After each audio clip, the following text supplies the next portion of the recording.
Hi and welcome to TRTV collection. So in your new arrival sarees பார்க்கலாம் இப்போ two set of sarees எடுத்துருக்கோம். So இதோட open view என்னென்ன sarees அப்படின்றது பார்க்கலாம்.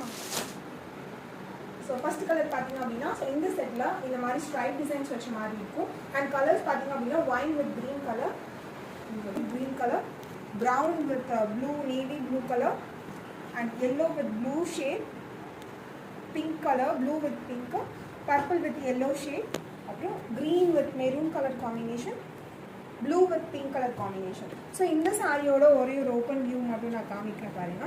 சாரி ஃபுல்லா சாரி ஓபன் பண்ணோம்னா ஃபுல்லாவே வந்து சின்ன பார்டர் வந்துரும் and flower designsல ஒரு பார்டர் இருக்கு and full saree stripe designs and இந்த பக்கம் வந்து நமக்கு காஞ்சி ஸ்டைல் பார்டர் வந்திருக்கு. பிங்க் கலர் காம்பினேஷன்ல கான்ட்ராஸ்டா வரும் and இதோட பல்லு டைப் பல்லு நமக்கு கான்ட்ராஸ்டான பல்லு வந்துடும். ஸோ இந்த மாதிரி ஸ்ட்ரைப் டிசைனில் பல்லு வந்துடும். Price only at 550 +